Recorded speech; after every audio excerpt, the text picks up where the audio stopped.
네. 구성개념 타당도는 것은 내가 측정하고자 하는 것을 정확하게 측정했느냐 이런 것들을 보실 수 있겠습니다. 자, 천천히 보죠. 내용 타당도라는 것은 측정도가 타당하냐 전문가를 대상으로 하게 된다. 그래서 통계적 기법은 쓸 수 없다. 통계적 기법은 쓸 수 없다. 이에 관해서 기준경험 타당도를 한번 보죠.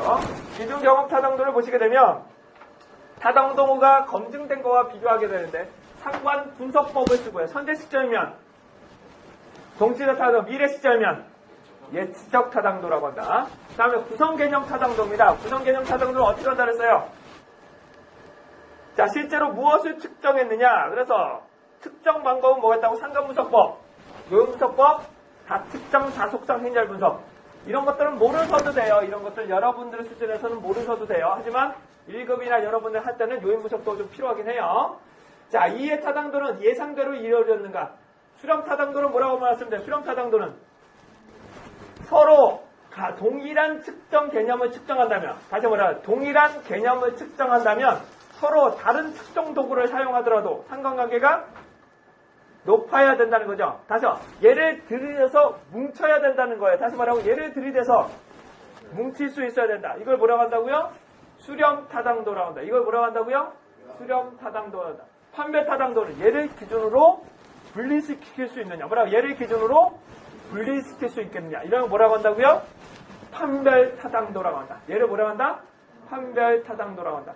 자, 다시요. 여러분들은 성결대학교다 그러면 딱 해서 뭉치는 것들은 뭐라고 한다? 수렴 타당도. 하지만 남자와 여자처럼 분리되는 거, 성별을 가지고 분리가 된다면 그거는 판별 타당도라고 합니다. 아시겠죠? 자, 판별은 서로 간의 상관관계가 높아야 돼요? 낮아야 돼요? 판별을 시키려면 얘네들끼리 분리를 시키려면 상관관계가 높아야 돼요? 낮아야 돼요?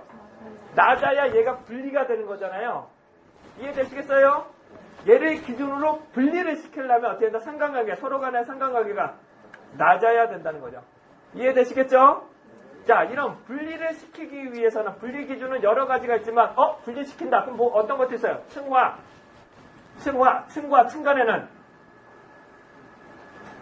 층간에는 이제 층 내부는 동질적으로 얘를 구분시킬 수 있는 기준자를 뭘로 만들 거냐? 학년으로 구분시킬 거냐? 아니면 학번으로 구분시킬 거냐? 성별로 구분시킬 거냐? 이런 걸로 보실 수 있겠죠? 네. 이해되시겠어요? 네. 제가 저 같은 거 옛날에 제가 군대 갔다 와서 화장실을 갔는데 해병대는 기수가 또 중요하잖아요. 그죠? 여러분, 기수가 상당히 중요한데 학번이 문제냐, 기수가 문제냐, 뭐 하면은 학교 오면 학년이 중요한, 학번이 중요한 거고 예비군 훈련자 가면 기수가 중요한 거고 그렇게 되는 거야. 아시겠어요? 네. 그러니까 다시 여성분들은 뭐라고 본다면 학교에서는 학번이 중요한 거고 나가면 나이가 중요한 거고 이렇게 딱 구분되는 거죠? 네? 저희 와이프님은 연상이에요. 근데 저보다 학번이 한참 밑이야. 학교를 중심으로 하게 되면 어떻게 된다고요? 나보다 미치지만 일반 생활을 하게 되면 오부갑이 되는 거죠? 이런 거.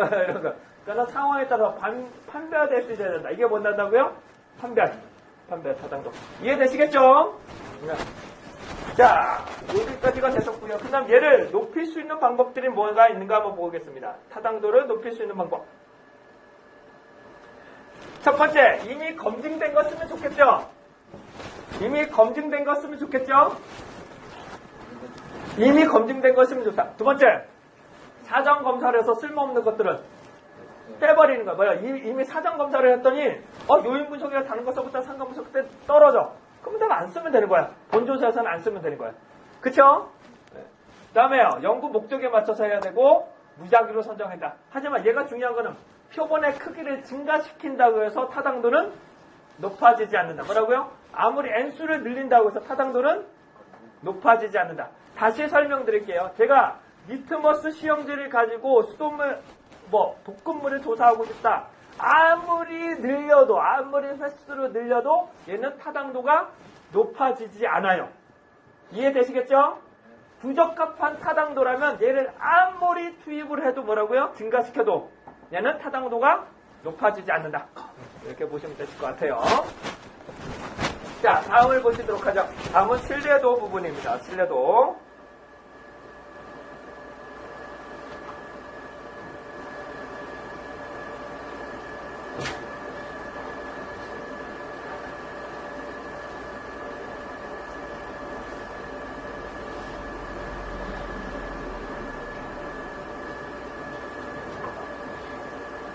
자, 타당도와 신뢰도 요것부터 한번 볼게요. 신뢰도 부분입니다.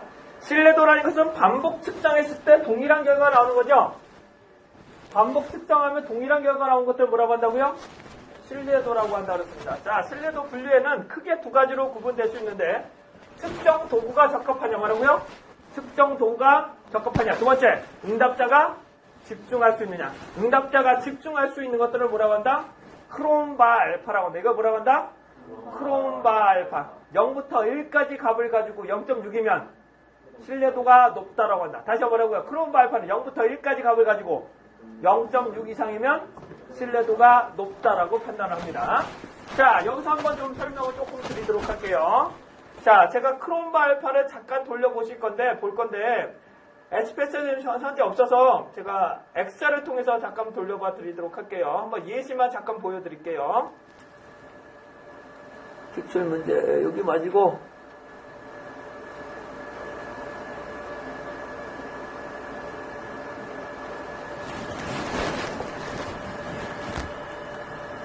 자, 엑셀에서도 KESS라는 걸 설치할 수 있게 되면 얘네를 분석을 할 수 있는데, 자, 신뢰도 분석 한번 돌려보도록 하겠습니다. 신뢰도 분석. 자, 신뢰도 분석을 돌려볼 건데요. 제가 연령도 한번 같이 넣어볼 겁니다. 얘 5점 촉도가 얘가 되고요. 연령까지 넣어볼게요. 근데 연령은 질적이에요, 양적이에요? 질적이기 때문에 원칙적으로 넣으시면 안 돼요. 제가 한번 돌려보겠습니다. 신뢰도 분석 한번 돌려보죠.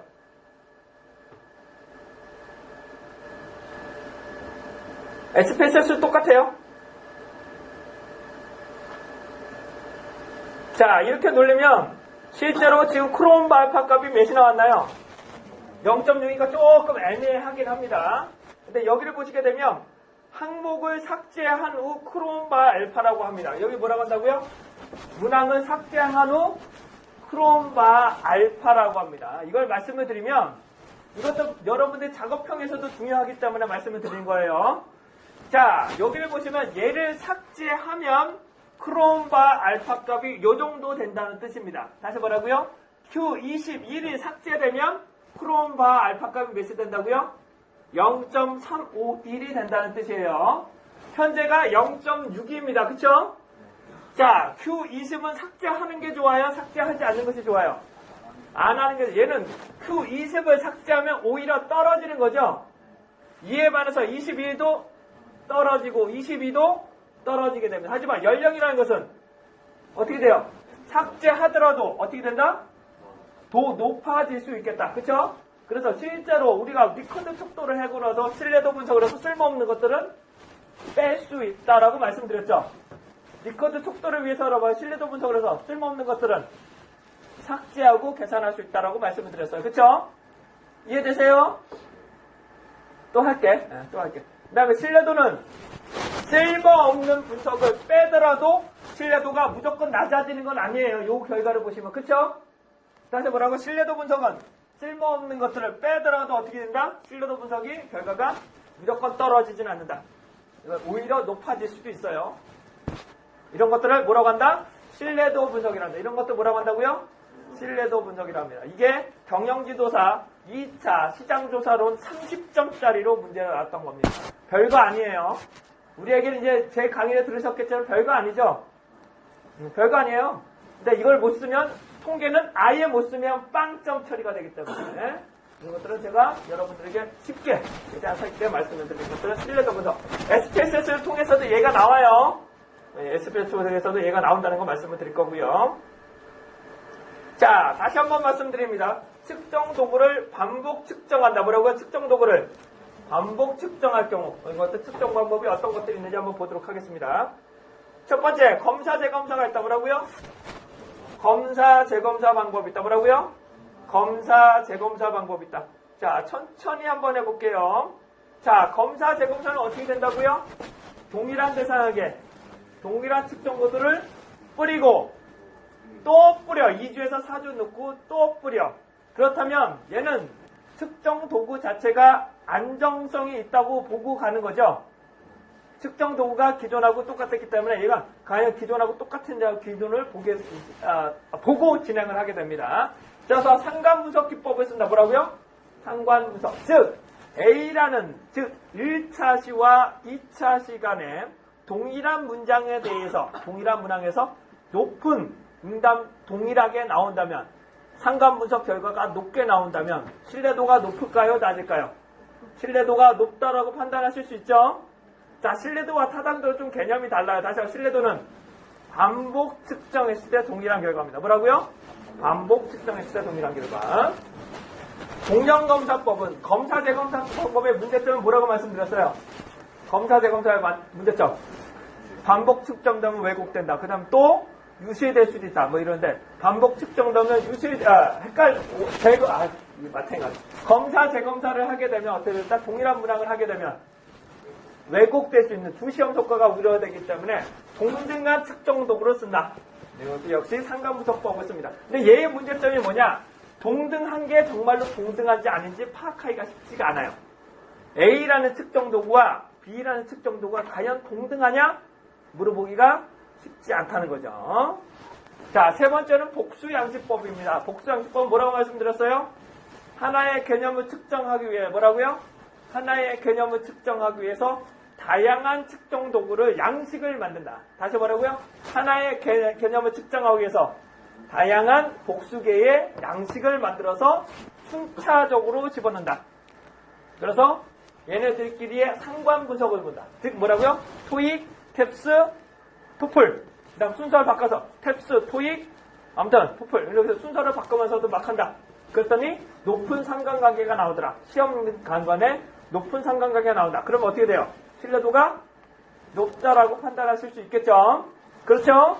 이걸 뭐라고 한다? 복수양식법이라고 한다.